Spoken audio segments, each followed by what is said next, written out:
What started as a fundraiser to get calling cards to troops to be able to call home is still going strong 20 years later.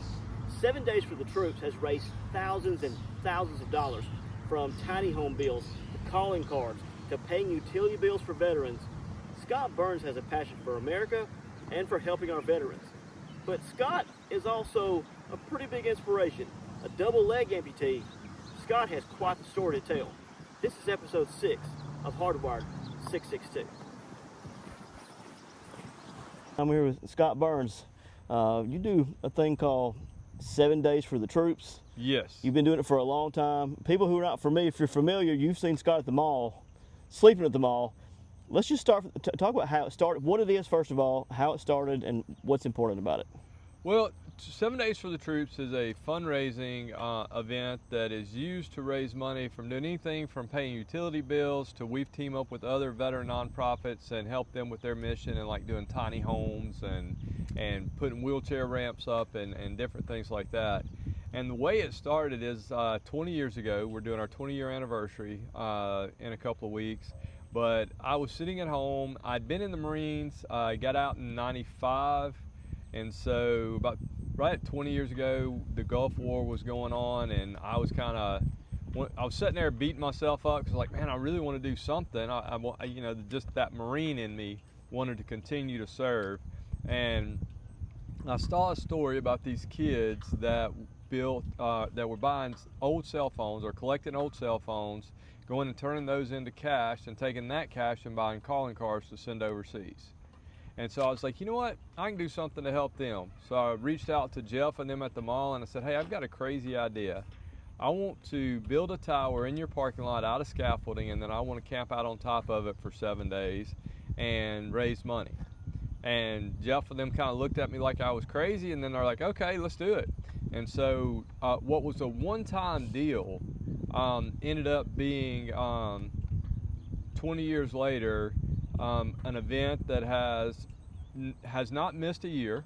We were able to do it the year of COVID because our setup, the way we do it, we were not going to be drawing a huge crowd at one time, and it was going to be outside. And so that June of COVID, we were like one of the first events that started taking place after things kind of started opening back up in Tupelo. Mm-hmm. You said 20-year anniversary coming up. Yes. What have you learned from the start of this to now? Because originally you were outside.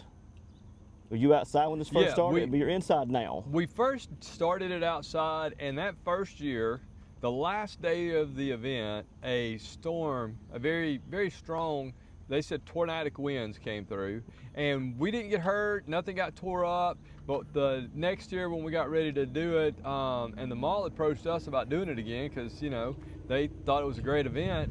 And so they said, the only thing is there any way you can do it inside the mall? And when they first said that, I thought that was the craziest thing ever, because like I just sleep in the mall for a week. And so once we realized the logistics and how we could make it work, and so over the next 18 years, except for once or twice, I've been back outside. We do it in the food court of the mall, spend 168 hours out in the food court and in the food court area, sleeping, eating, and everything, and that's kind of where we've been.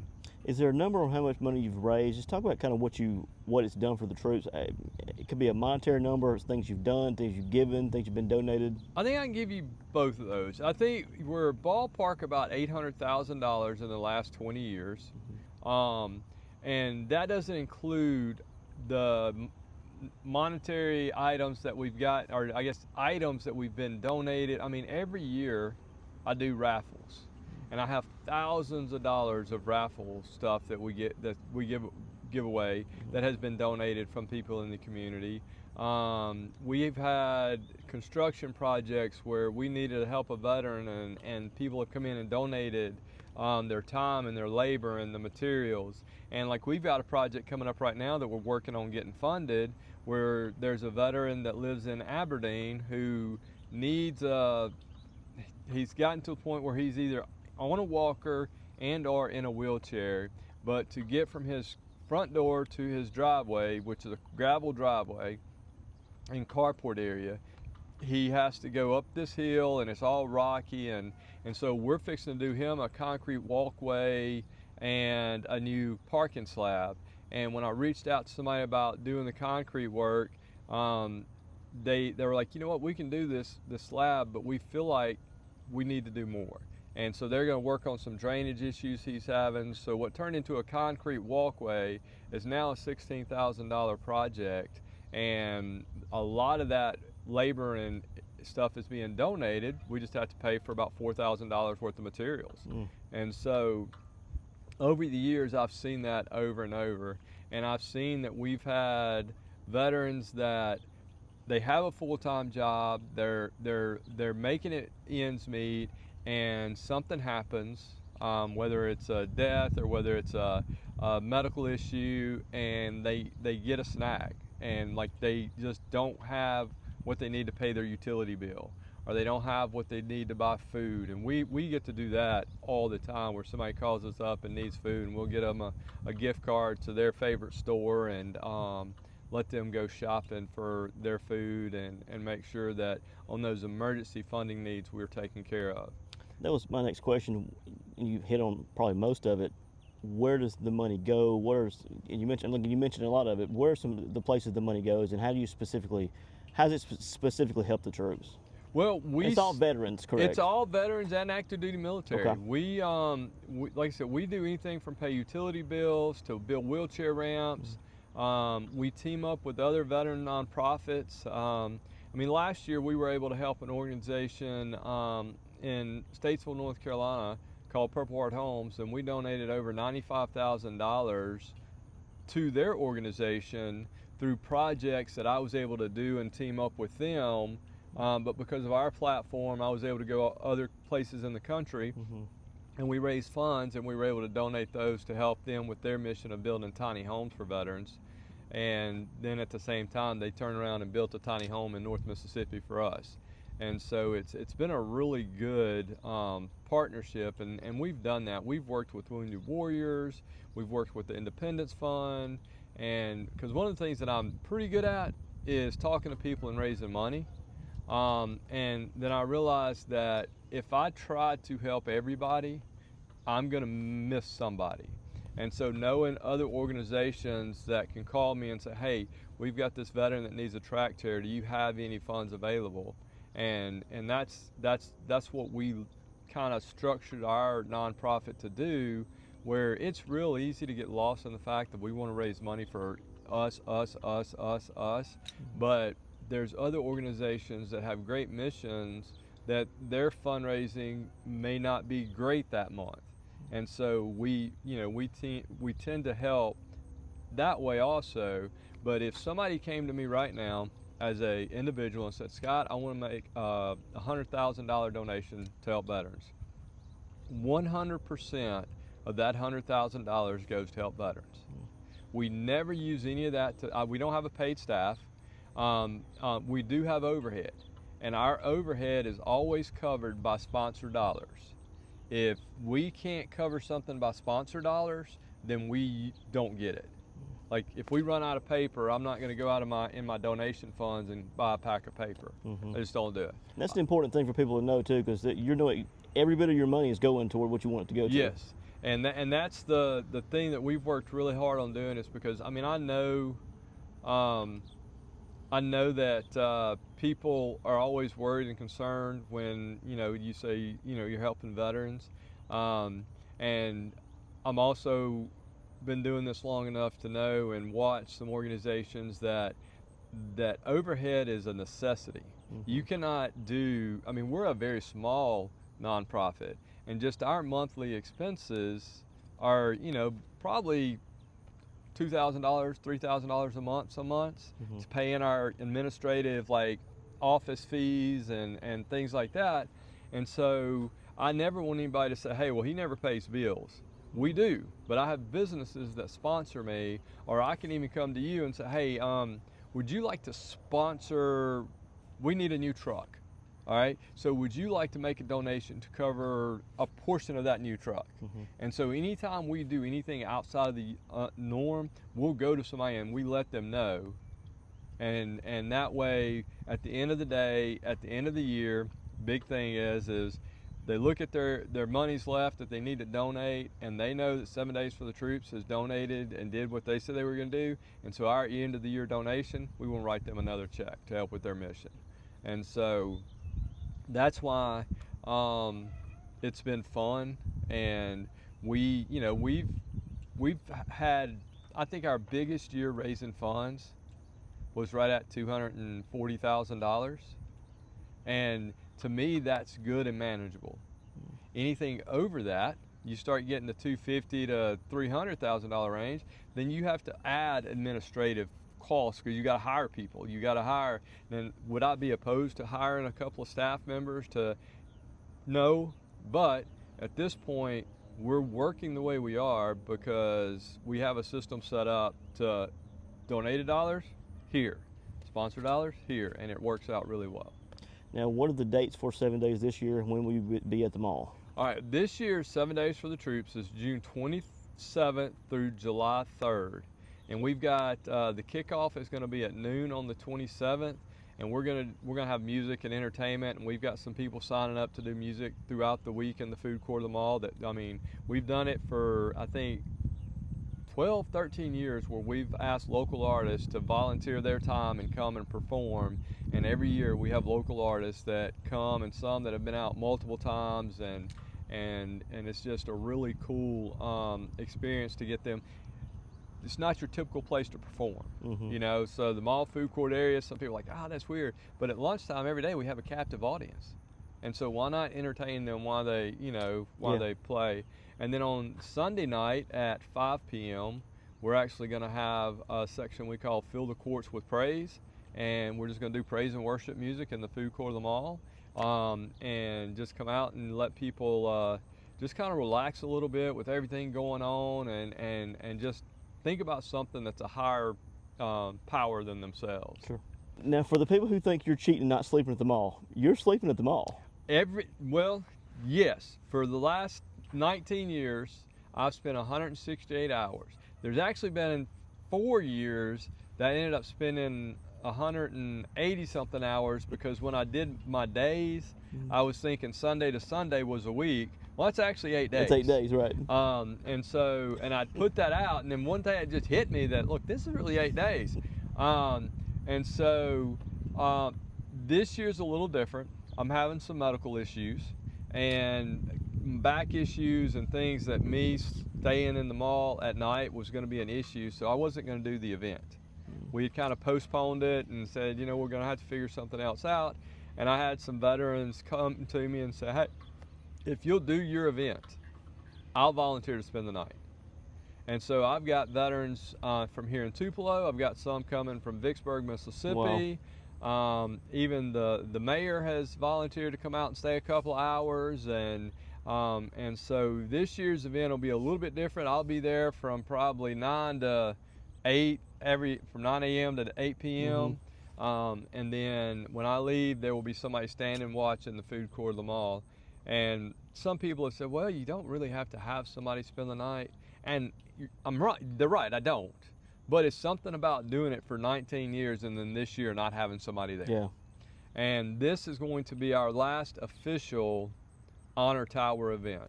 Okay. We're going to try to go, last year we tried something that worked really well that we called a Southern Salute to the Troops dinner. And we had, I try to, this has never been political. I have my own views on politics, but this event is not a political event.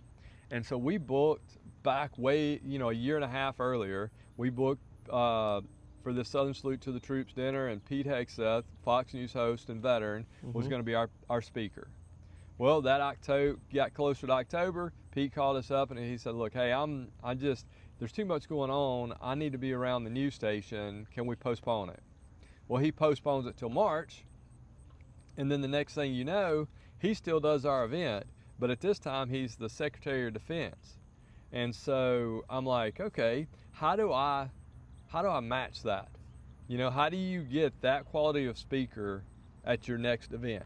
Because I set the bar pretty high, and it was an awesome event. But I think that's what we're going to transition to, is having a a veteran support dinner called Southern Salute to the Troops, and make that our yearly main fundraiser.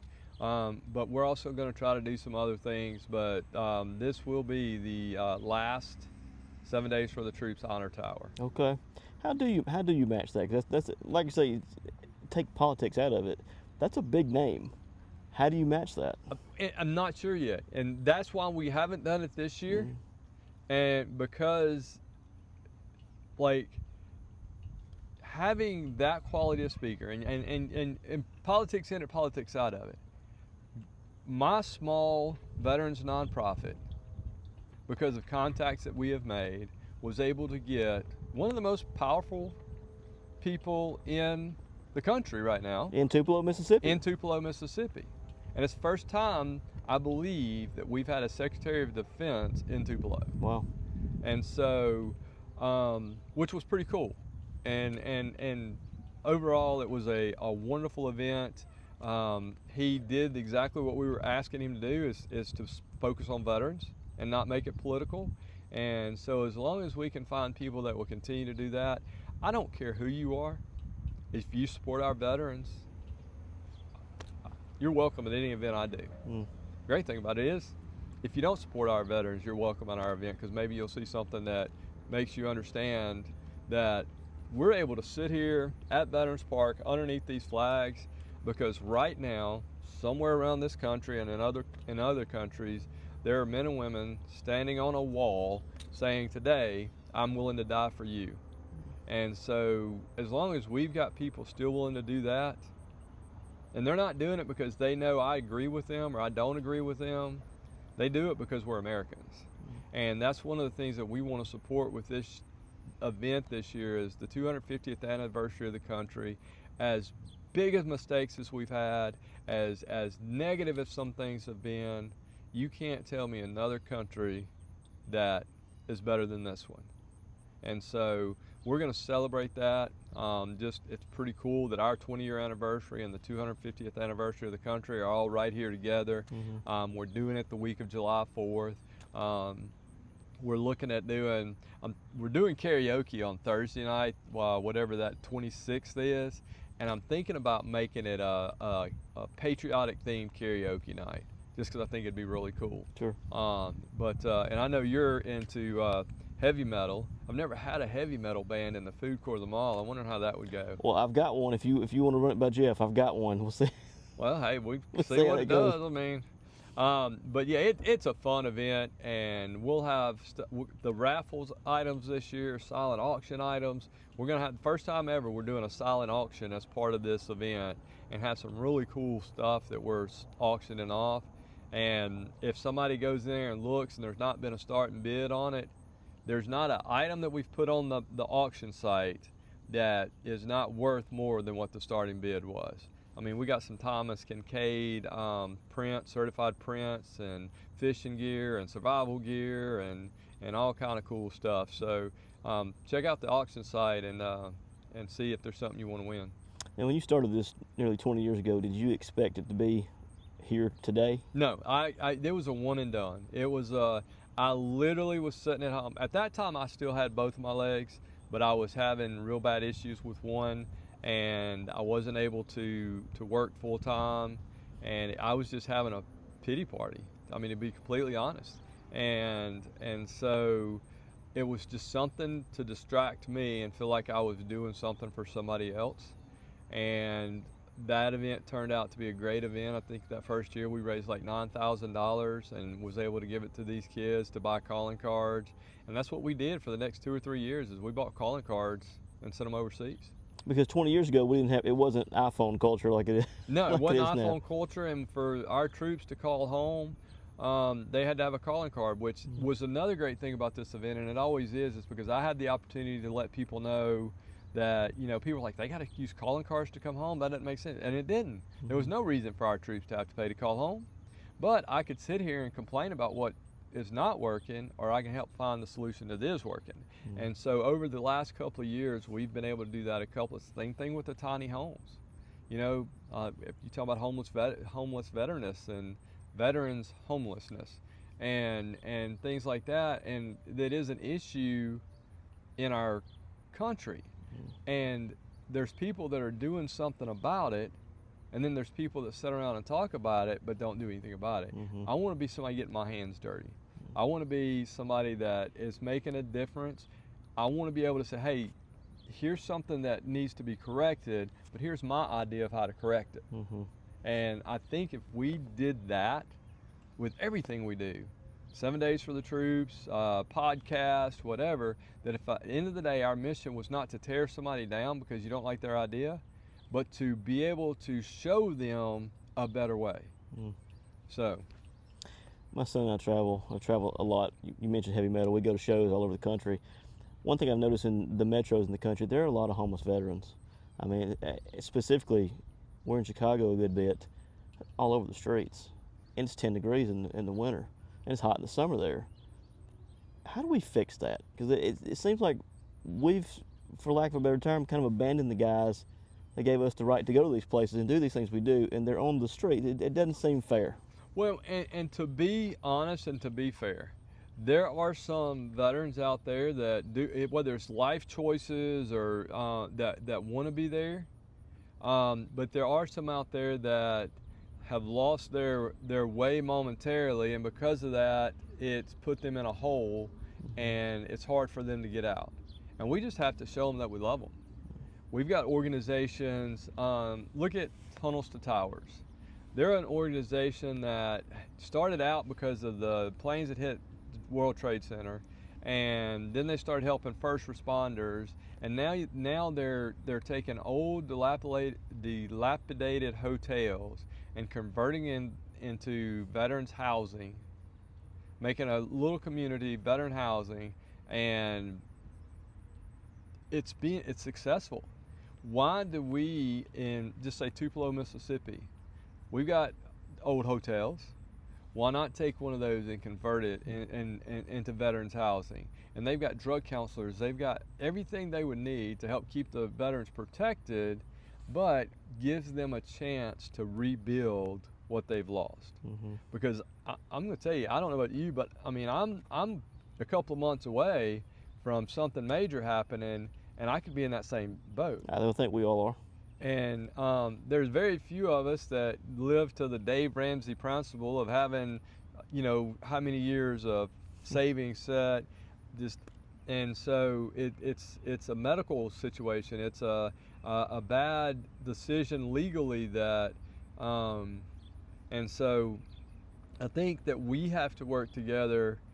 Now I will be the one that says I don't think that every time you see a veteran on the street that you give them money and food, but unless you've got somewhere to take them next.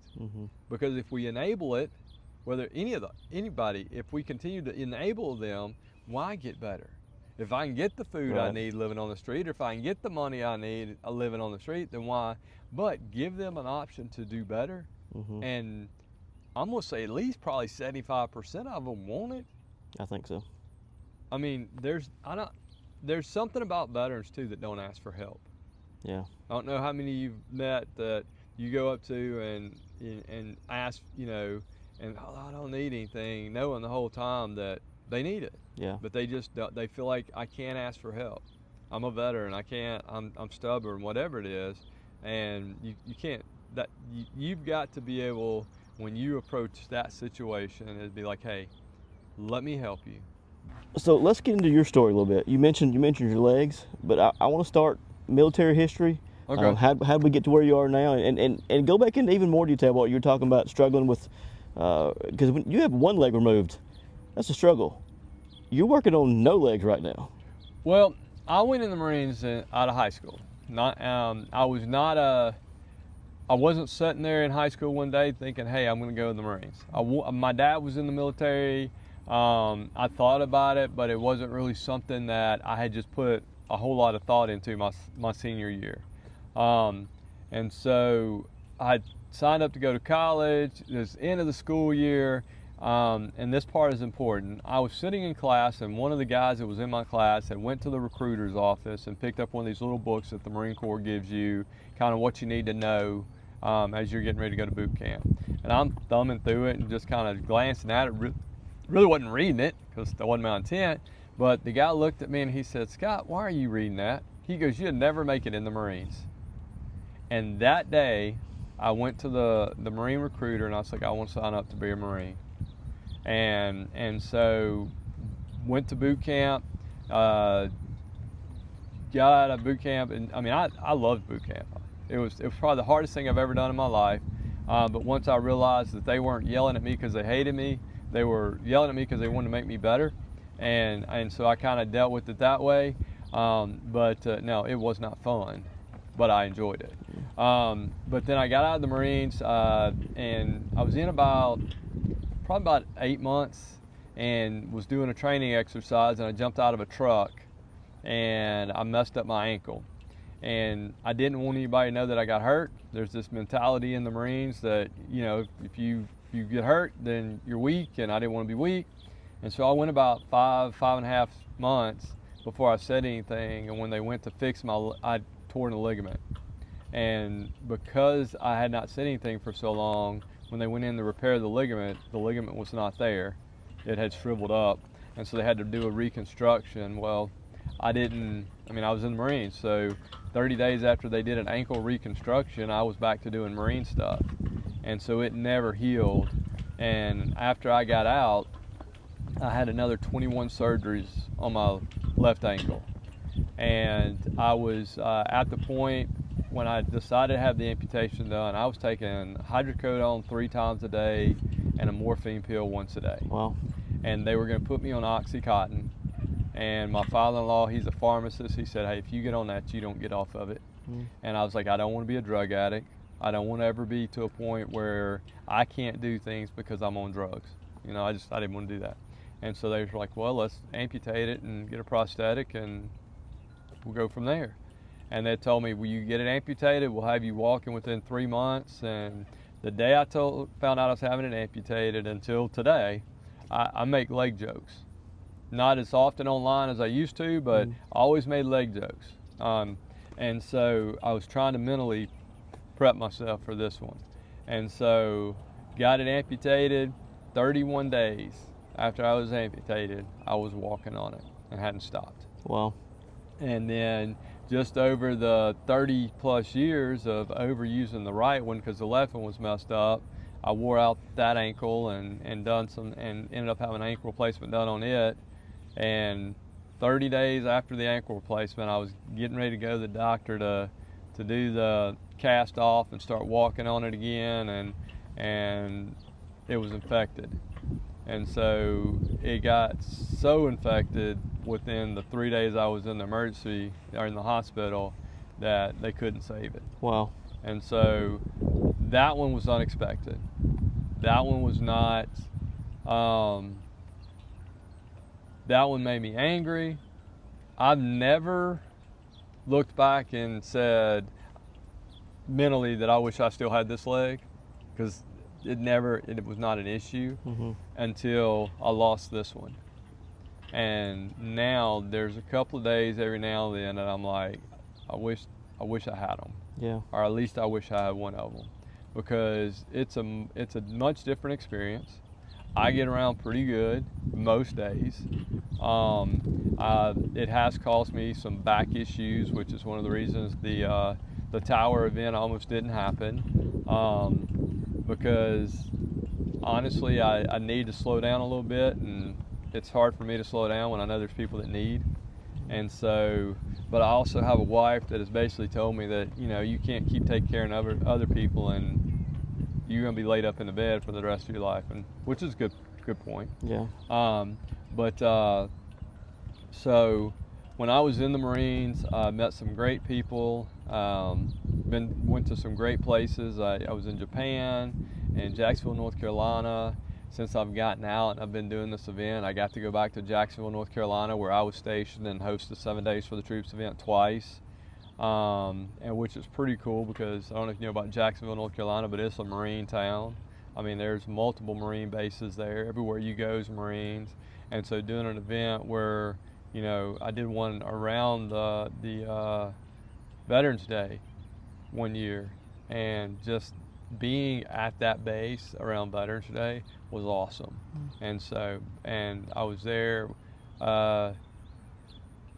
we got off the tower and got to go to Jacksonville right after, the tower event the week of July 4th, which was even cooler. Being there on the 4th of July with, the fight was pretty cool. So we've had fun with this, and I know that my identity is not in the fundraiser, but God has allowed me to use my weakness and my weak moment to motivate me to do something for others that's just carried on for 20 years. And so I can't imagine what next year is going to look like. I can't imagine, not planning a 7 Days for the Troops Tower event. But I know that whatever we do, we're going to have fun with it. Scott, whether you see it this way or not, I think other people do. I mean, you're literally, no pun intended, you're a walking inspiration to people. There are people who get way down about way less. I've had double foot surgery, all right? So I remember that. That was rough enough.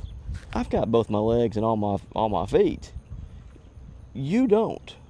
How long did it take you to bounce back? Like I said, I'm sure there are still moments. What's the process like to get back to go, you know what, I can still do this? Well, I'm gonna be honest with you. The year I had this leg amputated, I had it done in March. What year was that? 14. Okay.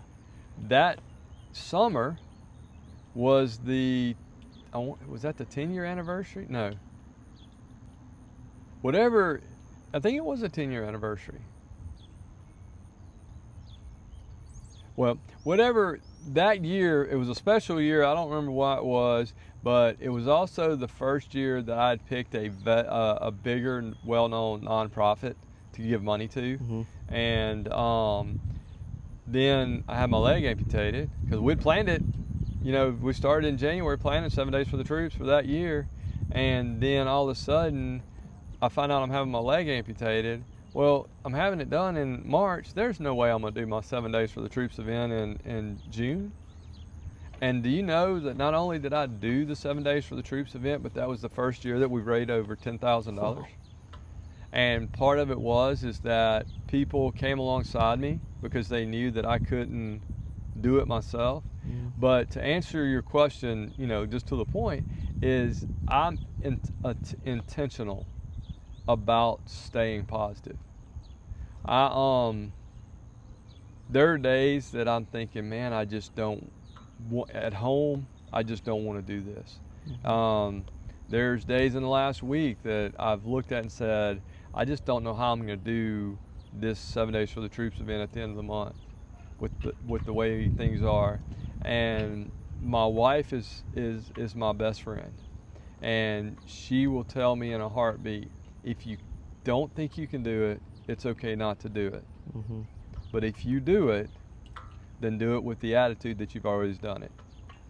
And so I'm like, okay, I'm gonna do it, and I'm gonna do it with the attitude that I've always done it, because I can tell you there was one year that my motivation level was not, like, I just wasn't feeling it. It's like year 11, 12, something like that.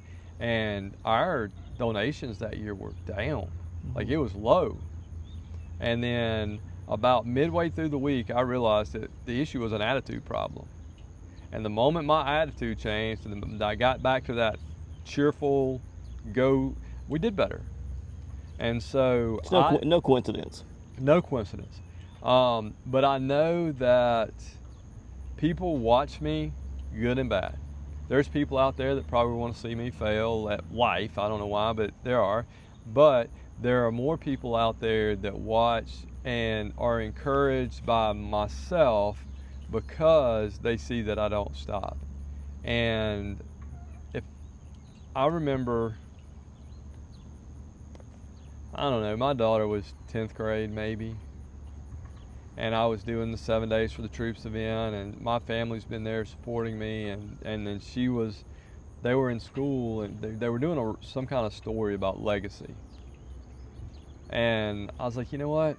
I said, I don't honestly know what my legacy would be. And she goes, Dad, I do.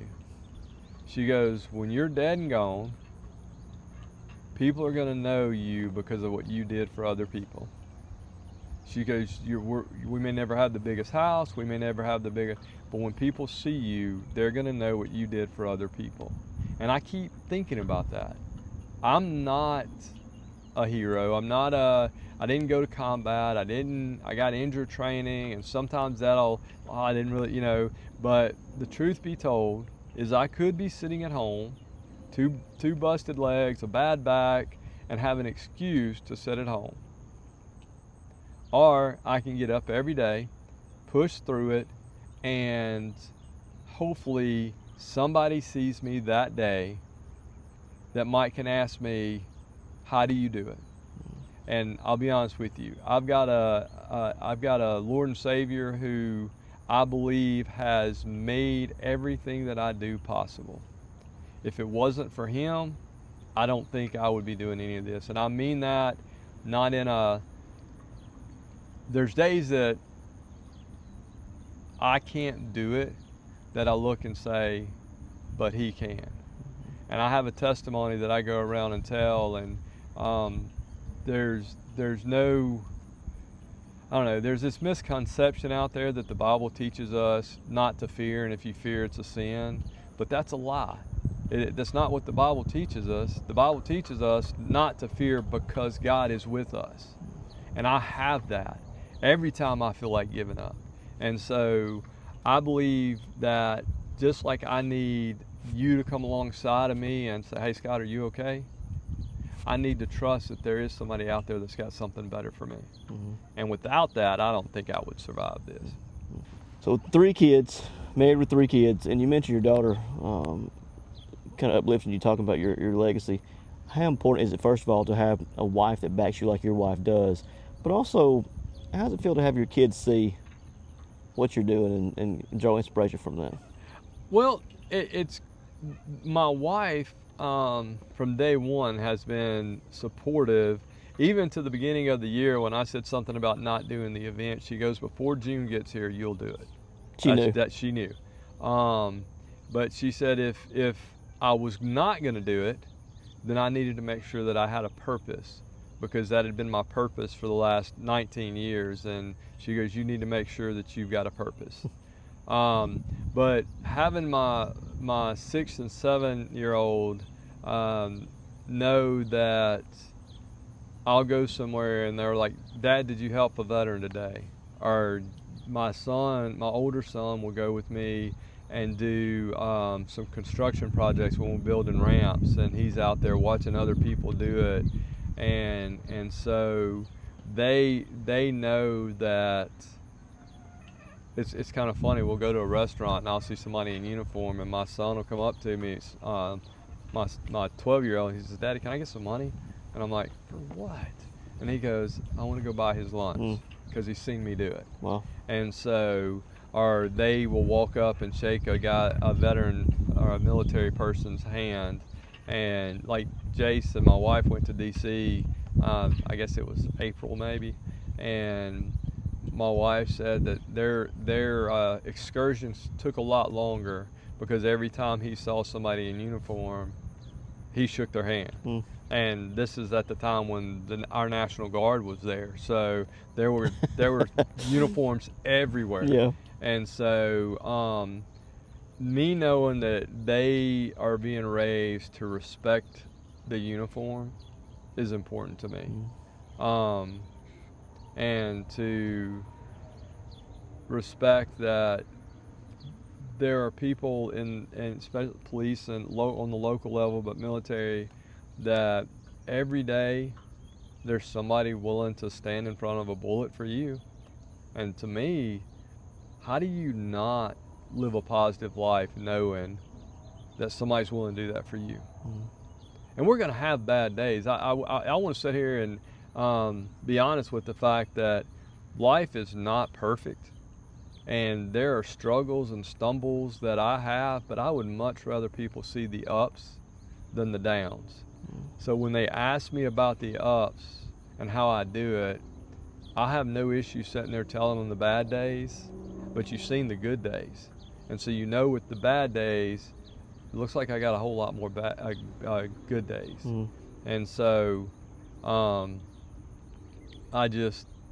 I I just want people to walk away knowing that life, as bad as life gets, it's good. Heard this yesterday morning. And I've heard it a long time ago, but it was a saying about, you see a guy with shoes and you say he's really got nice shoes, and then you see a guy without shoes. I can't believe you don't have shoes. And then you see the next guy and he doesn't have feet, so they can't. So the guy with shoes is better off than the guy with just feet, and the guy with feet is better off than. So there's always somebody worse off than you. And as long as you remember that, and hold on to a hope that there's something good out there. If without hope we have nothing. You're a man of strong Christian faith. Yes, sir. How do you go through what you've been through? And maybe you did, but how do you go through what you've been through and not get mad at God and say why? And is that okay? One, God's big enough to handle it, and I have asked, and not because I want a pat on the back. There was a time I said, okay, God, why me? And then all of a sudden I hear this, why not me? But I believe with everything in me, do I believe God made this happen? No. Do I believe that God allowed it to happen? Maybe. But I also believe that God's allowed this to allow me to talk to others. And quick story is, I was at Hobby Lobby, and I wish I knew where this kid was at today, just because I want to follow up with him and see how he is. But when I had the one leg done, on the back of this leg, I have a tattoo of hand pointing to the other leg and says, I'm with Stumpy. And so you ran with it. And so I was in Hobby Lobby. I was standing in line, and this guy, he's probably 17, if he was that old, tapped me on the shoulder, and he said, sir, may I ask you a question about your leg? And I was like, sure.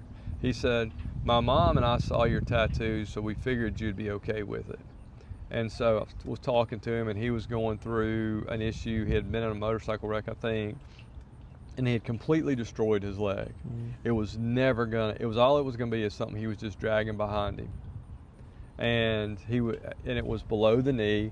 And so I was confident enough to be able to tell him, I say, look, I'll say, mentally, having a leg amputated takes a minute to get used to. But if you stop and think that you have your leg amputated, they're going to build you a leg that is more productive than that you have down there now, it's going to be okay. Don't know which direction he went, but I was able to assure him, because I had been there, I'd walked through it. And I'm one of these people that I believe it's real easy for me to be book smart. I can read a book and tell you what an alcoholic goes through when they're dealing with alcohol. But if I've never been an alcoholic that's gotten over being an alcoholic, can I tell you what it's like to go through being an alcoholic and getting over being an alcoholic? Or if I've never been divorced, can I tell you what it is to be divorced and how you can survive it? Now, do we want people to be divorced? No, but it's happened. So why not use your experience, whatever it is, to help others? But on the positive note, I mean, you travel all the time. I see you was it you and Adam Gore that go watch Notre Dame play ball? And for the last since 2010. I mean, you enjoy life, and people see that, and some people will be like, man, I can't believe they travel all the time. I want to come sit down with you and say, hey, how do you make it work? Because I mean, I've never known you to be a multimillionaire. You may be and you hide it, but like, how, to be able to sit down with somebody that's been there and that is doing it, I'm not gonna hate you because you're traveling, but I would like to say, hey, how do you, so use your experiences to help other people, not tear other people down. Because it'd be real easy for me to come up to you and ask you that question. You'd be like, well, I ain't telling you, do it on your own. So, but yeah, you and Adam Gore going to watch the Notre Dame all the time. I think that would be a fun game to go watch, though. Everybody, I know we're in the SEC country, but if you have a chance to go watch Notre Dame play, and I got to give credit to Adam. He did all this. He started this whole thing. 2010. But to answer your question, we stay at the Best Western. That's it. And sometimes we share French fries. So There you go. Hey, you make it happen. Look, it's Notre Dame is one of those teams that I've always wanted to go watch after I watched the movie Rudy. Yeah. So that's just. It's once we went the first time, it got me. Now, were y'all Notre Dame fans, or did y'all just He decide? was. Okay. He was. Grew up a Notre Dame fan. Of course, he was like most of us here in this area. When we were kids in the mid-late 80s, we had 3 channels. Right. And Notre Dame played on NBC. So he became kind of like I became a Braves fan. Some became Cubs fans because of WGN, TBS. Right. He became a Notre Dame fan because he saw him on TV. And That's we've been cool. going every year since 2010. And then wrestling. We're big WWE guys. Big wrestling guys. I Yeah. used to go watch it all the time. I wouldn't miss a match. I mean, I remember when they had the WCW came and did the 3-story match. Yeah. Cage. I helped build that cage. No matter of kidding. fact. Yeah. And It was, Uncensored was a pay-per-view here back in the Tupelo Coliseum days. Yeah. that's it. So yeah, Yeah. we have a lot in common. You just didn't know that. I want to talk about just your passion for the country. I mean, obviously you were in the Marines. Yes. Is that where your passion for the country started? Because we're in a time now where I think it's fair to say a lot of people don't think we're the greatest country and I completely disagree with that. But I think we're in a time now where there are a lot of Americans who are down on America. Where does your passion for this country come from? Mine comes from not believing the BS. I've seen it with my own eyes. I've been to different places. I went to New York the summer after 9/11. All right, I saw from my own eyes that New York after 9/11. I don't know if you know, well, you probably know the history of New York. Before 9/11, it was this dirty, nasty. Everybody talked about how bad it was. 9/11 hits. The country comes together. They clean it up, and for a while, we all were on one page. And to see that, and to see that, you know what, we can, for a moment, be patriotic and support one another, and neighbors didn't care who you were. They reached their arms around you and made sure you were okay. And so my patriotism is, I grew up, like I said, my dad was in the Army. I went in the Marines, and I don't even know that my true patriotism was even right after I got out of the Marines. I mean, I thought I'd accomplished something becoming a Marine. I mean, not just anybody can do it. Mm-hmm. But the more I watched the positive things in our country, like when a tornado hits and our neighbors, helping neighbors, are you know, Oklahoma gets hit by a tornado or whatever, and people from all over the country go to that spot and help. I think this country has gotten away from patriotism as the head of where we should be and made it politics. And I hate politicians. I hate politicians on both sides. It's political. Politics, and I say this jokingly, but it's true. Politics have come too political. We need to get back to a spot in this country that you and I can completely disagree about a subject, but still sit down and drink coffee and eat a meal together. There's people in my family that, a while back, they had different opinion on whatever, pick the subject. And my opinion was not the same as theirs, but we still went to family dinner, and we didn't argue about it at family dinner because that wasn't time or place. And you didn't tell each other who you voted for. Yeah, you didn't tell each other, and even if you did tell each other who you voted for, okay, you voted for somebody different. All right, you voted for somebody that I don't, but that doesn't change the fact that you and I can still be friends. Shouldn't. It shouldn't, but we get so hateful about you like white bread and I like wheat bread. I don't like wheat bread, but I can't like you because you like white. That's stupid. That's like, if, and not to get political, but if you watched the fights the other night at the White House, you know, I thought it was a great fight. But I like UFC. That's why. But I thought it was awesome. And I've watched a few UFC matches, but 99.9% of everything that happened at that event was great. But there was an incident that happened that was wrong. There is 100%. There is nothing wrong with saying, you know what, I enjoyed this night, but I disagree with that. Mm-hmm. What's going on in Sanatobia, Mississippi right now is a tragedy. All right? There are blame to go on both sides, but now is not the time for that. There is a child that lost his life for whatever that reason. In a Walmart, for those who don't know, you can Google it. Yeah. That lost his life, was in a situation that he probably shouldn't have been in.